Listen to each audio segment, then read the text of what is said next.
It's 5 on the dot on my calendar. So my name is Bo English Bitchling. I'm on the Apex product development team, and I'm here to introduce you to Tyson, who is going to talk about Apex developers' tools of the trade, applications, and tools to aid in application development. Over to you, Tyson. Thank you very much, Bo, and thank you very much for having me. This is really exciting. I feel like there's a lot of really impressive people that have been on this agenda, and I'm honored to be here. So thank you very much. So as mentioned, I'm going to be talking about Apex tools and things that we can use to help aid in our Apex development. I will be spending some time focusing on just features that are built into the Apex builder. And we'll also look at some tools outside the scope of that. Who exactly am I, and why should you trust anything that I say? I've been a developer, Apex developer for 12 years. I'm currently an instructor and a consultant for skill builders, and I'm a pretty huge D&D nerd. I find that I think especially right now, I've been spending a lot of time sitting behind the computer and just staying inside. And I find that I like to use things that get me away from the computer, away from technology. And I spend a lot of that time, in order to do that, I garden, I run, and I play D&D. In terms of the actual tools that we're going to look at, we're going to focus on some developer tools, as well as some educational tools, things that I like to use to make sure that I'm staying up to date and I know what's going on with the tool and aware of new features and things that are coming. And then, as mentioned, we're going to focus on some tools that are in the builder itself. And I think the first one, the first tool, I think the most important tool when being an Apex developer and just being involved in the web is which browser do you use? And I find that, in my opinion, it comes down to really two. Either you want to use Firefox, and if you choose to use Firefox, I recommend that you use the developer version. And then there's also Chrome. And in terms of pure or just raw features, I had used Chrome for several years, and I grew very comfortable with it, and that has been my go-to for a really long time. But about a year and a half ago, I ended up switching to Firefox developer version, and it was a little bit rough at first, that transition, just because I was accustomed to where everything was in Chrome, and it's not in the exact same spot. But I realized that being able to inspect pages and adjust or be able to see different Flexbox settings and different properties, it functions just the same or very well. But one thing that I guess this is more of like a political thing, I guess. I just am more for the open web, and so for that, I want to kind of throw my hat into Firefox's ring, and I want to hope that they can get more market share. Certain developer tools that I think are super helpful, just general purpose helpful things, being able to inspect elements and filter on different settings and properties to be able to see kind of how a particular element is being manipulated. In particular, one thing that I like is being able to view flex containers, and we'll look at that here in a second. As well as a super general helpful tool is just being able to visualize the box model. And so let's kind of go in and look at that, and let's see kind of what we can do. I kind of have an Apex page that's open here.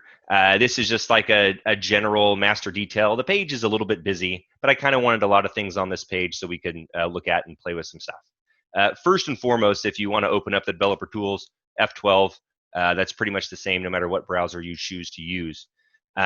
But in terms of being able to edit a particular element, or you want to inspect the properties of something, right-click Inspect Element will take you to that location. One thing that I find quite enjoyable is that just mousing over a particular element will show you exactly where it is on the page, as well as give you a little bit of a preview of the box model properties. Over here on the right-hand side, you can edit properties, and I think this is probably something that you probably have done or some exposure to. But one thing that I really like is being able to filter for particular styles. And if I'm curious if a particular property is being said or what's happening, like maybe I want to check out if something's going on with overflow, I can start filtering for overflow, and I can see, okay, that's the CSS class or the selector that's actually adding that. I find that is can be extremely helpful. Another thing that I wanted to show, and I think I have it in report templates here, is that in this example, I have a card report, and maybe I want to customize how this title is being laid out. And so I'll go ahead and I'll right-click and I'll inspect the title on my card. And this card actually uses some layout or some Flexbox properties. And so let me go ahead and just check for Flex. Oops, I want here. And I can actually see that there indeed is a Flexbox property that's on this particular element. And what I think is kind of cool is you can toggle this display of just Flex, so you can see kind of what the container is, how it's bound, and how exactly it's getting positioned that way. I'm also really happy to see that the newer versions of the universal theme are leveraging Flex a lot more. But yeah, so we have these really helpful tools to try to inspect and see what's going on. There is a little shortcut here. This little tiny button, it's kind of hard to see, but that is also a toggle. It's the same thing as clicking this button over here on the right-hand side. So you can kind of see how that Flex is positioning that component. And the other helpful piece that's been around for a very long time is this box model. If you want to see, in particular, which box model property is being modified and is causing the component or the element to look the way that it is, we can see that. So yeah, get familiar with your browser properties or your editor developer tools. If you're kind of want to play around with JavaScript and experiment with that, you can do so in the console. I'm not going to focus too much on that. I find a lot of people have talked about the console.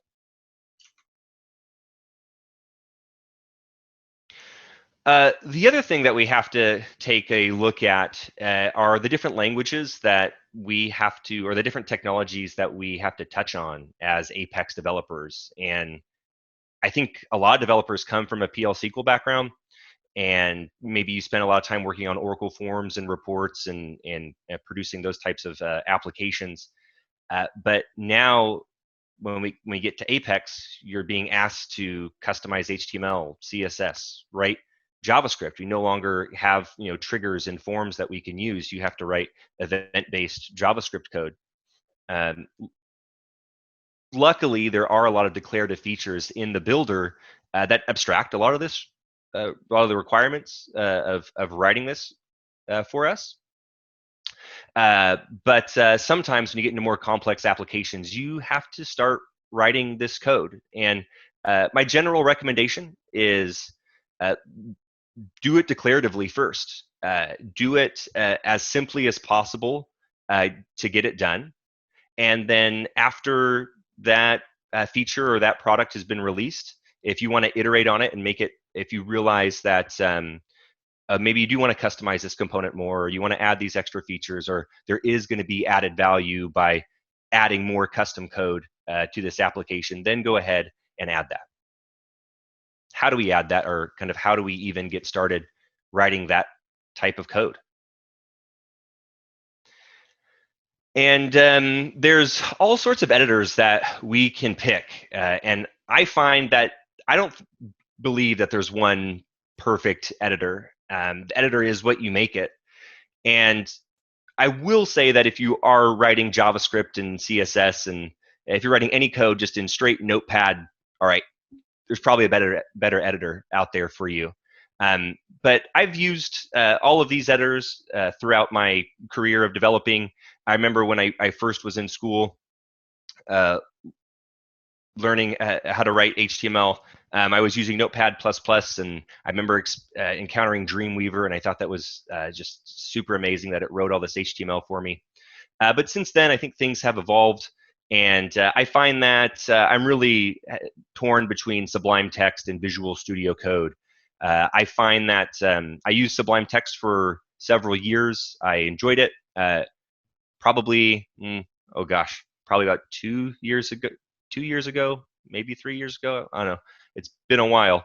I swapped over to Visual Studio Code, and I've been really happy.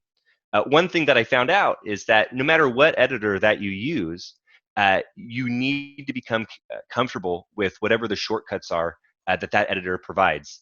And luckily for me, because I had become so comfortable with the Sublime Text shortcuts, there is an option in Visual Studio Code to kind of swap the key bindings and shortcuts to actually use Sublime Text.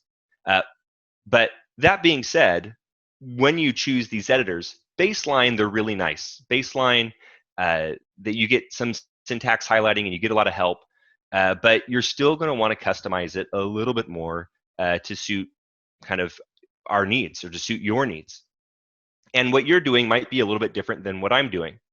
But there are some general purpose extensions that I like to use, and I'm going to go over some of these extensions because I think they're really super cool. And the first two are I think I could probably classify as they're a little bit silly extensions, or they don't do anything really big, but it's just like a little bit of value that I think can potentially save you from some issues. So let's take a look at bracket pair colorizer, and as well as cursor align.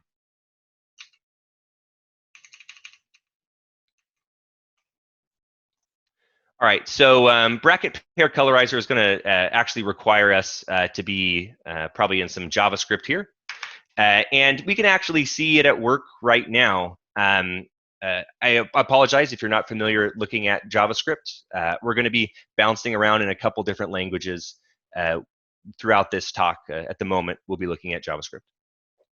And I just want to point out that what bracket pair colorizer does is that I have this parenthesis, and then you can see it closes down here. And you can see it, if I'm in between these two parentheses, it actually draws a line to the closing parenthesis, and it has a color match to it.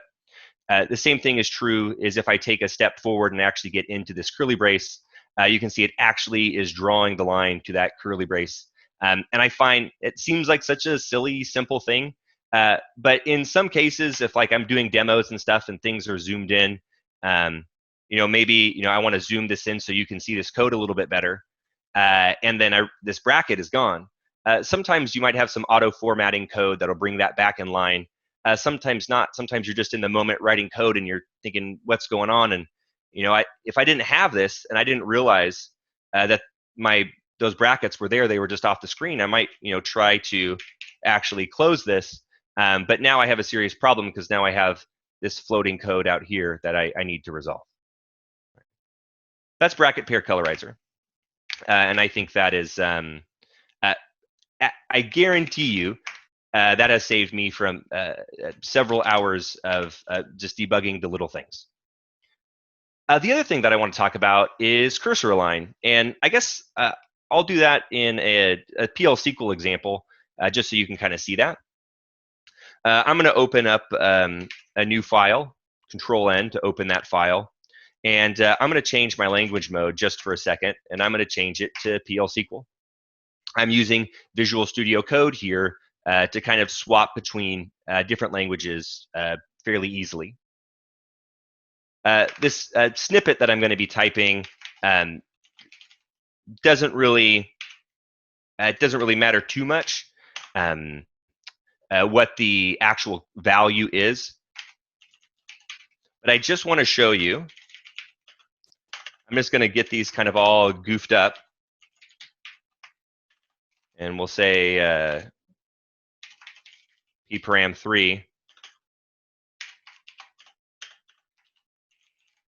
value 3. And yeah, so we can see at the moment that this not lined up. And one of the things that I love about most new editors is multi-line editing. And multi-line editing just allows us to edit multiple lines at the same time, so it's aptly named.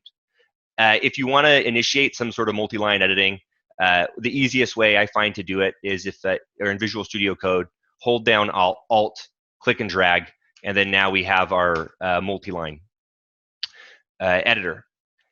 Now, that's only half the battle. Once you get into this habit of using multi-line editing, you also need to kind of spend some time getting accustomed with some of the keyboard, like generic keyboard navigational utilities that are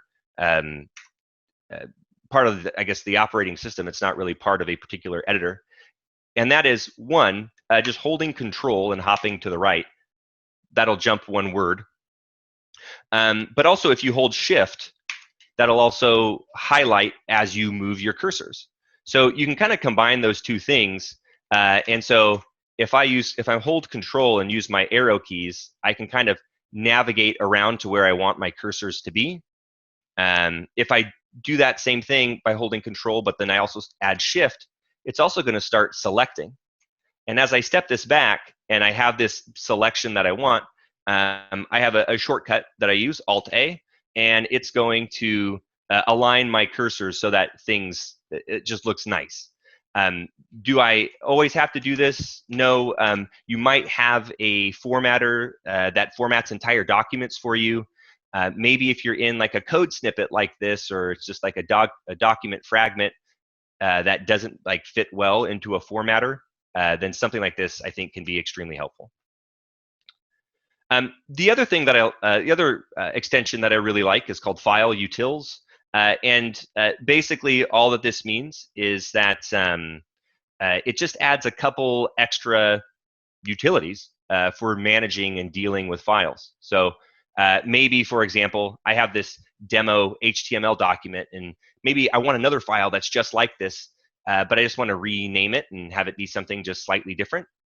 If I open up my command palette by pressing F1, I can say duplicate, and it's going to duplicate this file with a new name, kind of in the exactly where it is. And so I'll call this demo 2. And now I have demo and demo 2. It's very easy for me to kind of add more files or duplicate this file to be able to copy this content. I don't actually need this file, so I'm going to go ahead and delete it. When it comes to if version control and viewing documents that are being managed and edited by multiple people, I find it's extremely helpful if you have something like Git Lens. And this will give you, and I think this current repository is not actually Git enabled, just a random folder. But yeah, perfect. You can see here that as my cursor sits on this line, it says, who edited this line? Well, I did 7 months ago, and I was baselining something for version 19.1. That's what happened. And so I find that 6 days ago, I converted this file to be I kind of was changing this product around, kind of restructuring some things. So I can kind of get an idea of why this line, the last thing that happened to this line, and some context as to why, who did it, and how long ago it happened. And I really like that because it's just a nice quick glance at what's going on this line.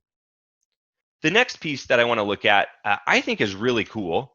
And I'm going to go back to my demo.js file to show this one. I find that a lot of developers are not super comfortable writing JavaScript, or at least JavaScript is kind of one of those like stretch goals. Maybe you're really comfortable in SQL and PL SQL. You've been writing reports, for 20 years, and now you have to write JavaScript. And so it could be kind of hard to debug that. This next extension is called Quota, and it's Quokka, Quokka. And I think it's pretty cool. What it does is it runs your JavaScript, and let me go ahead and get it started, and I'll go ahead and search for Quota, and I'll say toggle on current file. Should start. It's being very slow at the moment. There we go. And so what's cool about this, what I think is interesting about this, is I really like this when I'm demoing things and demonstrating and just kind of debugging. One thing that happens is all of like your console output the output will be displayed at the line where the output happens. And I don't know, I just think it's really cool. I think it's helpful for being able to visualize maybe a little bit more what's happening. Yeah, super awesome. You do have to make sure that if you want any of this to work, you have to have Node.js installed on your computer. You can go to nodejs.org and download the most recent version, and then you should be good to go. Just note that if you download Node.js while you have Visual Studio Code open, you will have to shut down Visual Studio Code and restart it, and it should be able to find the path to Node and all that good stuff. The second piece, or I guess the last piece that I'm going to mention here has to do with demoing HTML files and static files that you have saved locally on your computer. Sometimes I'm just experimenting with how I'm going to perform a layout, or I'm just kind of hacking something up as just an experiment to see if an idea would work or not, or kind of how I would do something. And one way that I can achieve this, or kind of quickly iterate on that, is if I have some sort of like live server to test this information. So what I'm going to do is I have live server already open. I'm going to go ahead and close it. And I'm going to go ahead and start up a new server. So I'll just look for live, and I'll say open this file with live server. Okay. Takes a second. Demo with live server, it's up and running. And so any changes that I happen to make, if I want to get rid of this paragraph tag, I'll cut that out, Control S. You can see that it watches changes and updates and whatnot. If I want to change the background color to green yellow, save that.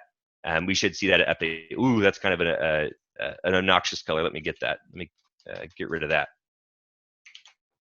Sorry for that. Yeah, so it just kind of checks my changes, and super easy to set up. And again, you have to have Node.js installed. It just makes a local web server just to serve these files. So that's kind of using an editor to kind of help your development.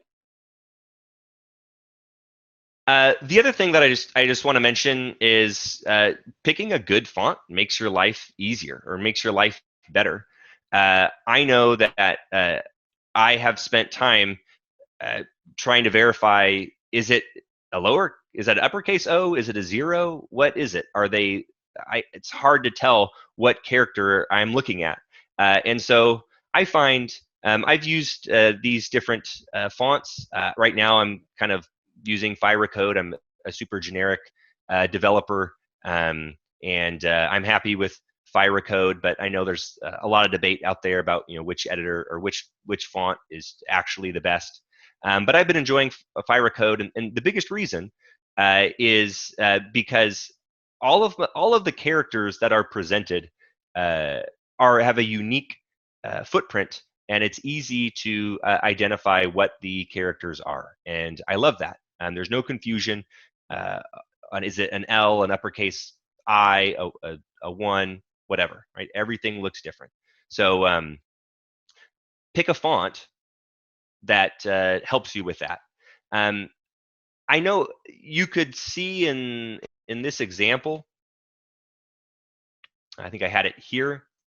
Let me zoom this in a little bit. That I have these two characters, and once they get collapsed together, they actually make a font ligature. I think that's kind of interesting.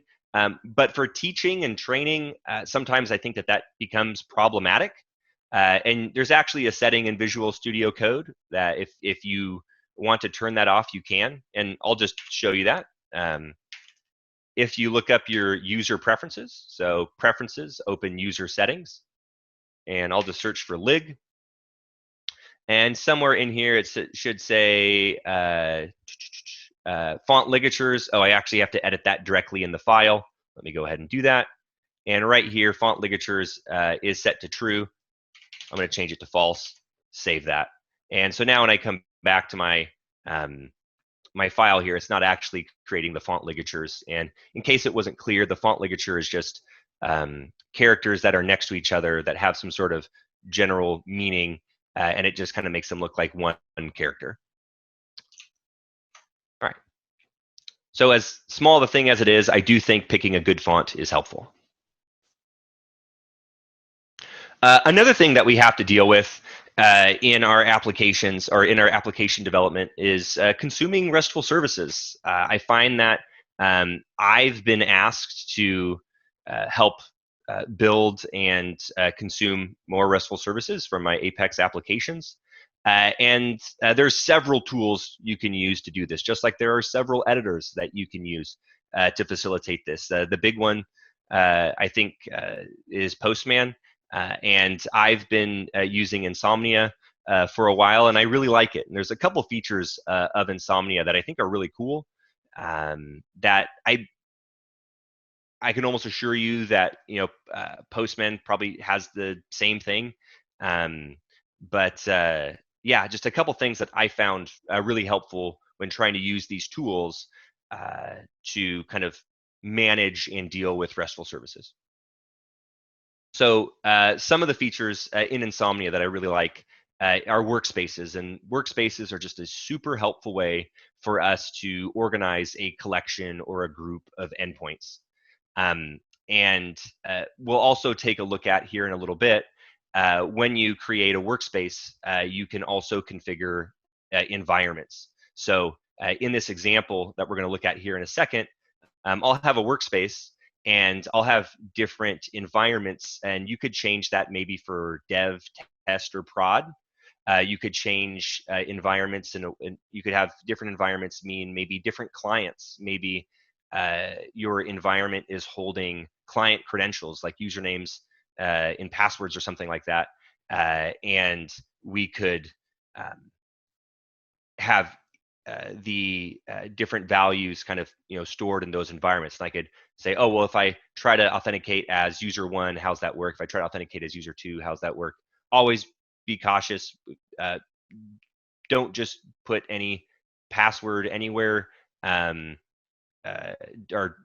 passwords should not be easily viewed or checked into version control or anything like that. So just please be very careful when using these services in conjunction with things like user credentials. Let's go ahead and let's hop into it. Let's take a look.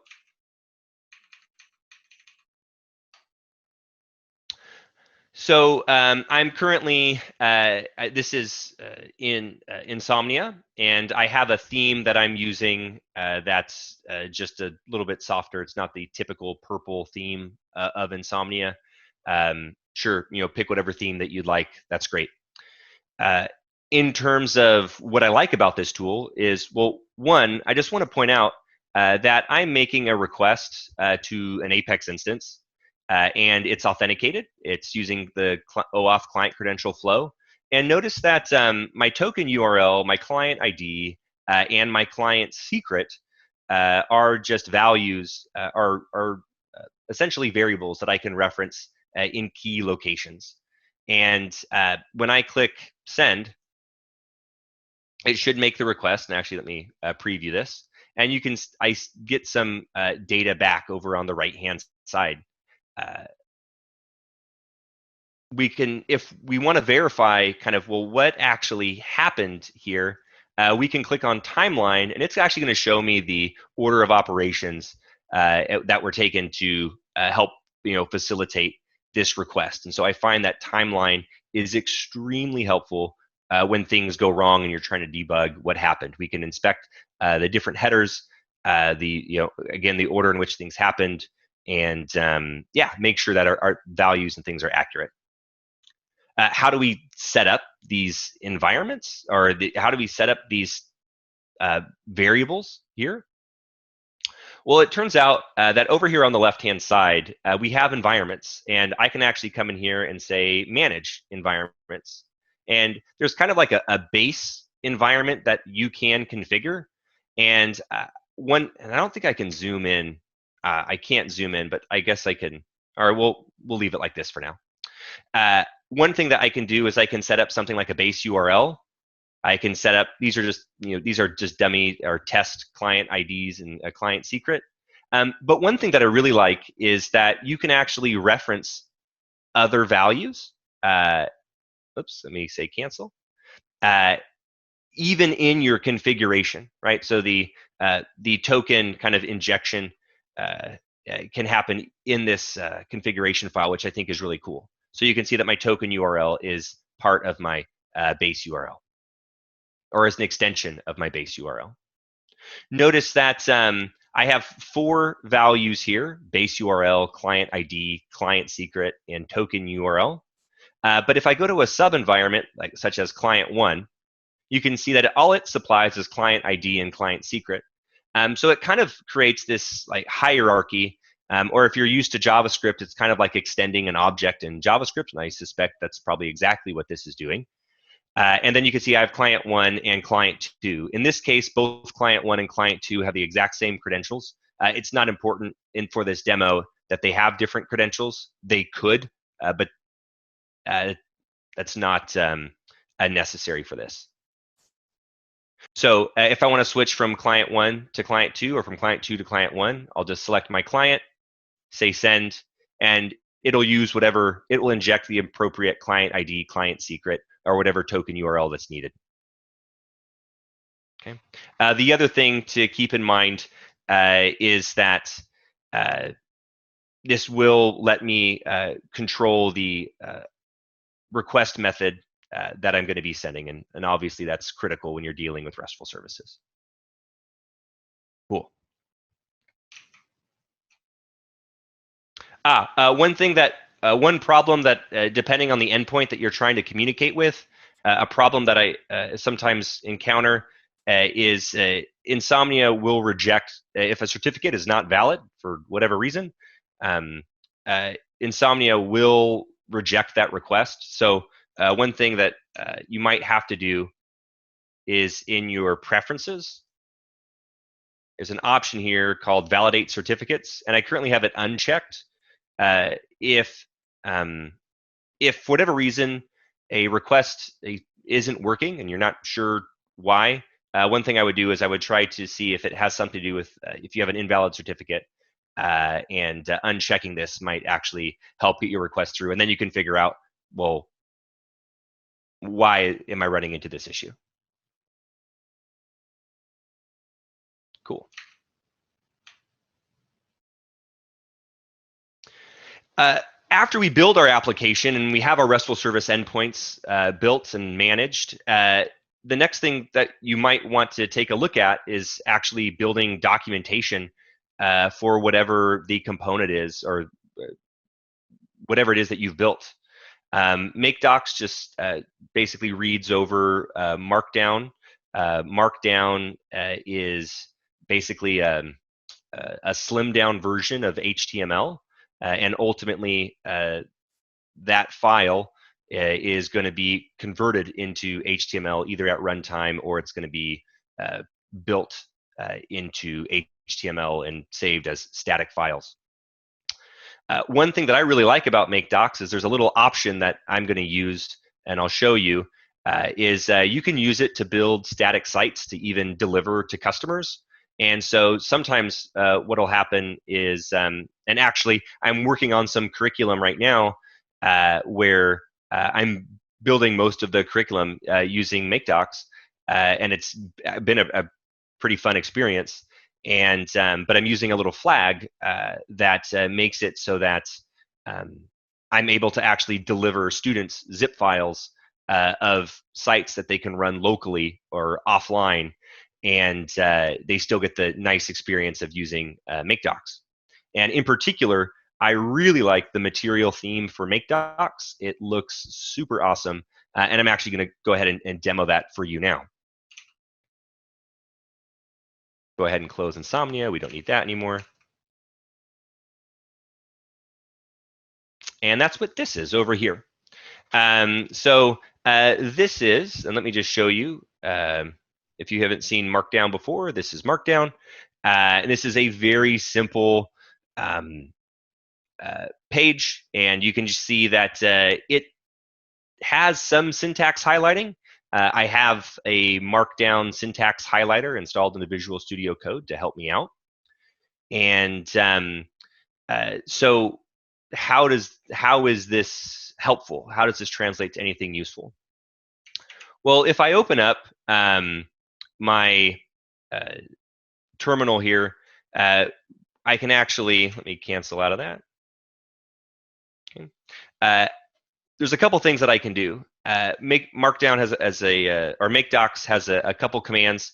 And one is if I'm currently developing this and I'm trying to change the look and feel, I can say Make Docs serve, and it'll take a second.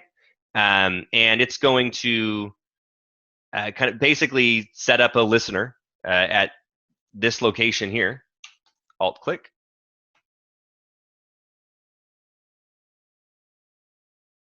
Oh, it looks like it connected, but it's connected over here. Okay, and so we can see here that it was able to connect and serve this page. And as I make a change, let's do one more change here real quick, and we'll just keep it. Or let me do it here. I know, lame change. I'm sorry, but it should update. Yes. No. Ugh. All right. So there we go. So it did indeed update. It took a second, but it's pretty much live reloading these changes as I build stuff. Once I have my document finalized and I'm happy with how things are and I'm happy with the way that things look, well, now it's time for me to actually build the static site that I can give to the students or give to the client or give to whoever. In this case, I'm going to stop serving this directory, and I'm just going to say make docs build.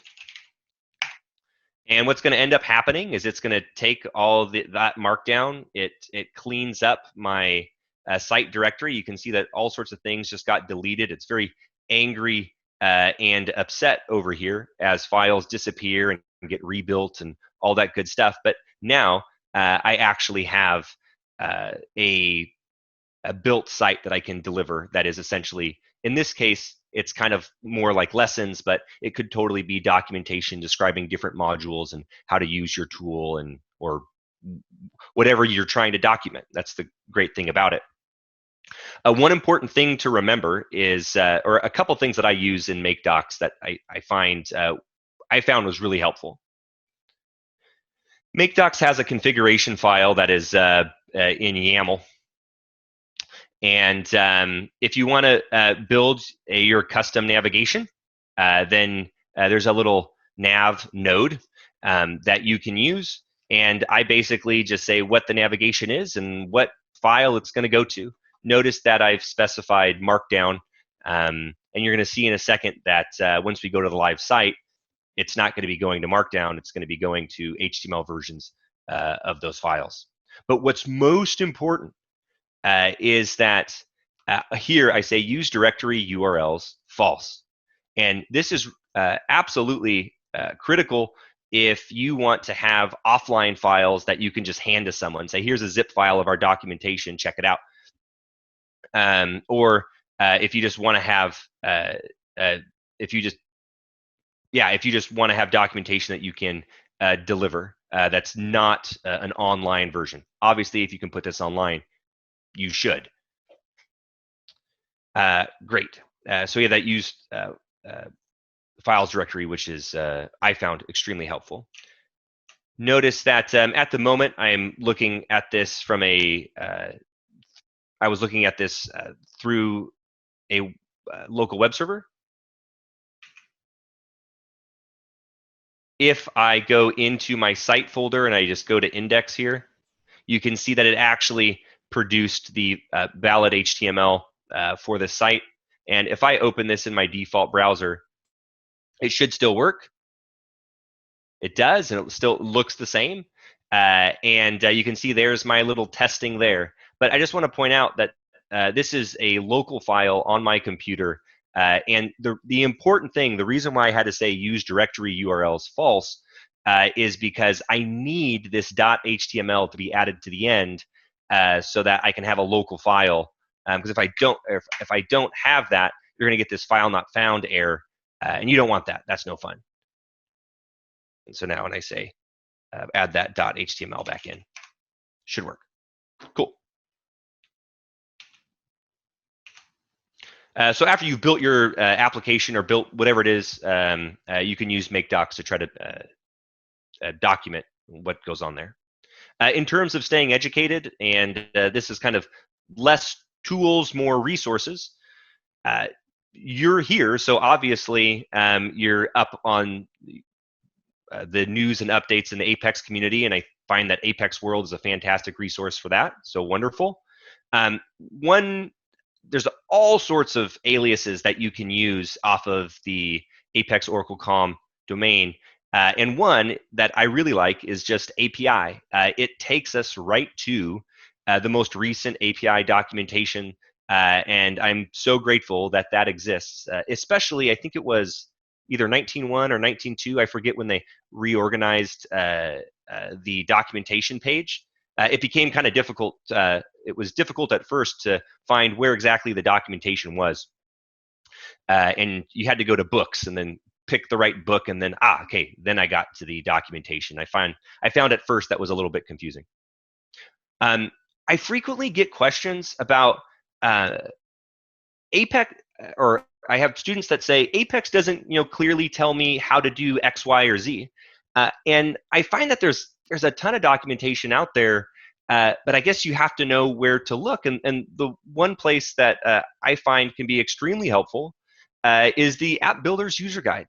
And I just today, I directed a student here because they were asking questions about, what are all the options for linking to interactive grids, and how do I use that? And so if we come to the here, this is the developer user guide, and it talks about, I'm in the managing interactive grids. I don't want that. I want managing interactive reports, and then linking to interactive reports. There's a whole bunch of documentation here clearly describing how you do this. And so I sent this to him, and he was very happy. Another thing that you could do to stay kind of educated with kind of the current happenings in Apex and the current version of Apex that you're using, I find it extremely helpful to install the Universal Theme Sample application locally. Yes, you can go to apex.oracle.com/UT, and that takes you to the online version of the Universal Theme Sample app. But it might be a version that's more recent than what you're using.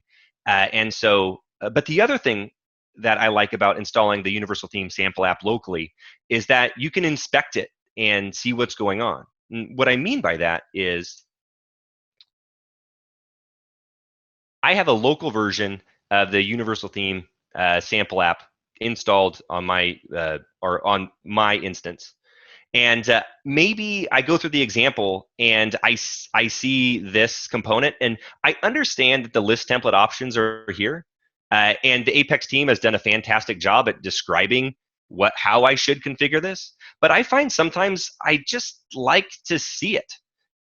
So I'll just edit this component, and it should set my context into the Universal Theme Sample application, and I can see what's actually been configured, why this component looks this way, and I can even, if I want to, I could go look at the source behind. Well, how is this component getting its data? Is there anything special that's happening there? And I could, say go to list, and I could go and view that source there.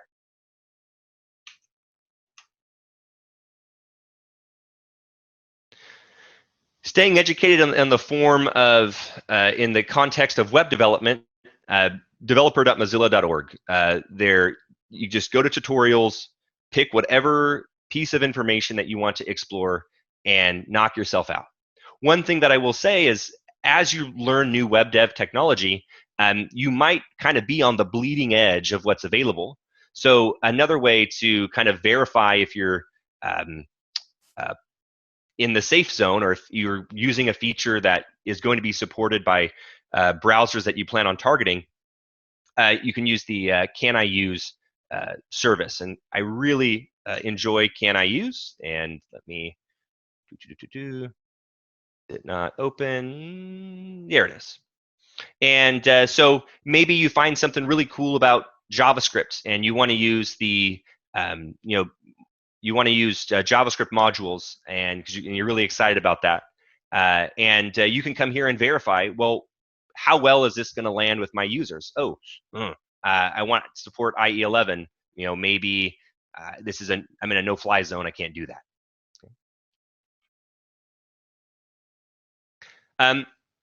I mentioned before that I'm a nerd and I enjoy games, and why not combine the two things? Why not combine education with games?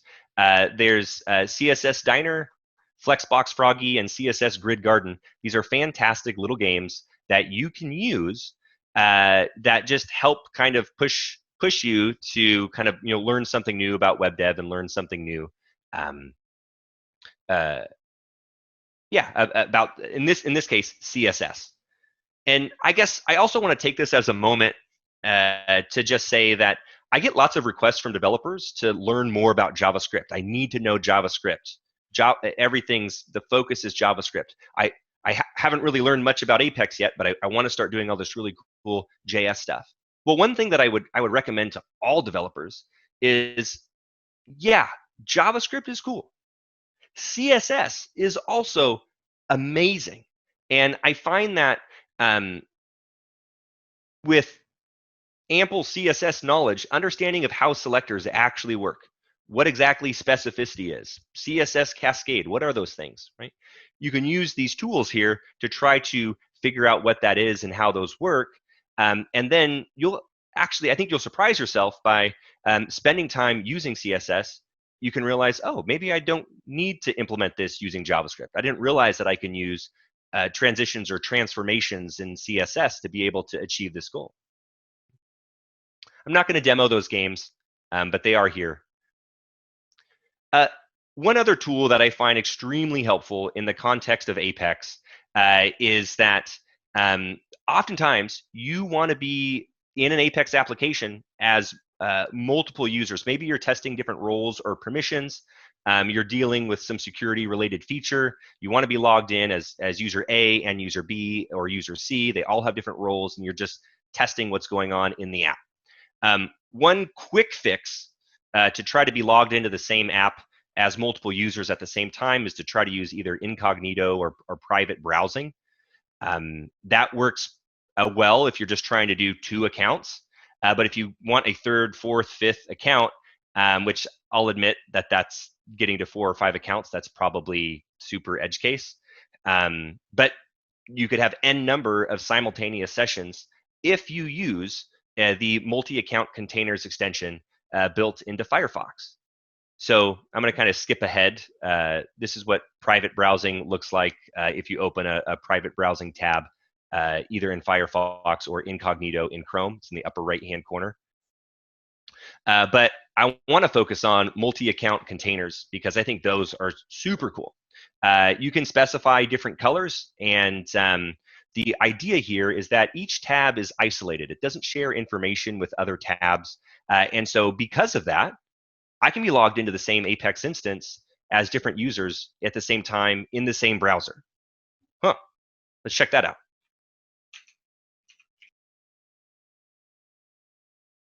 So I'll run my app. And I should be able to, oh, well, I don't want to be in this app. I want to be in this app.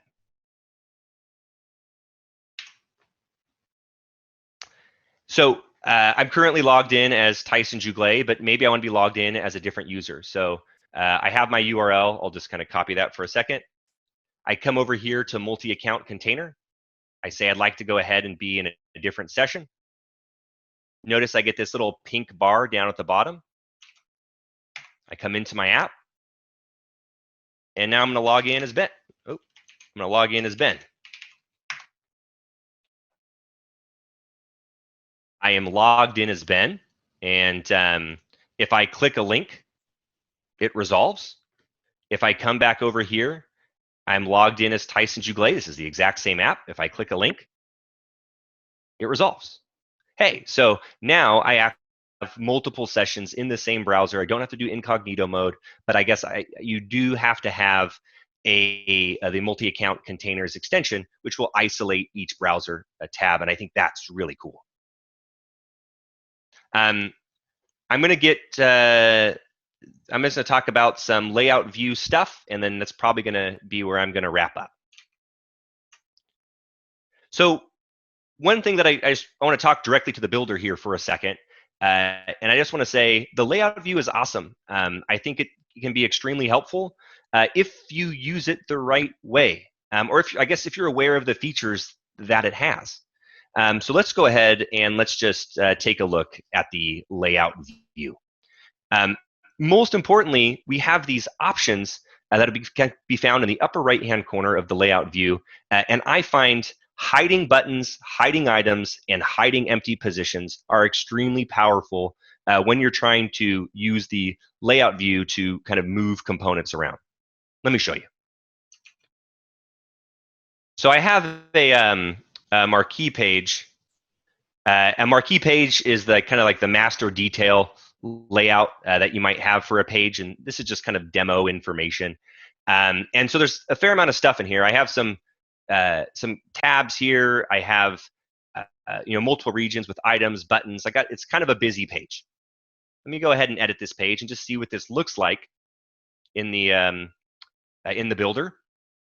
And when I look at my layout view after this loads, you can see it's kind of busy. I have all of my items. Like I have to scroll to get to all of my items. So how can I maybe make this better? Well, if we just go to our options here, one thing that I find extremely helpful when I'm dealing with like region positioning can be hide empty positions. Immediately, I get a lot of space back, and I can reposition my components as necessary. Sometimes, in this case, these regions don't have any items or buttons in them, but if they did, I could say hide buttons as well as hide items, and we can see actually I can fit all of my regions on my page, and it's easier for me to use this layout. I'll go ahead and show my buttons and items. And maybe I want to focus in on this one region, and I kind of I want to drag my items around and reposition things. So one of the things that you could do is right here, display from here, zoom into this region, and then now kind of all the other noise is gone. I can focus on this one region, prepare the layout exactly how I want it to be. When I'm done, I could zoom out.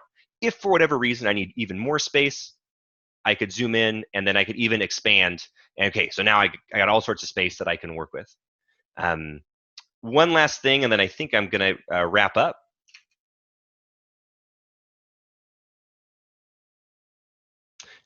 Keyboard macros. One thing that I really like, I'm a gamer. Sometimes certain games have like hard combos of keys that I have to press. So why not make a macro that does it for me? I'm sure you could do that in your browser. You could probably find an extension that does that. My keyboard happens to have little macro keys just to the left-hand side. And so just to show you an example of something that you might be able to do, I'm not touching my mouse. I just want to make a new page. So I'm just going to press M1, and then my new page pops up. Let me go ahead and minimize all this. Zoom out of this region. Maybe I want to zoom in and edit this particular region. So I'm going to poke macro 2. I just poked one button, and it kind of zoomed me into this component so that I can deal with it. That being said, I had a couple other things, but I'm a little overloaded. So we're going to kind of hop to the end.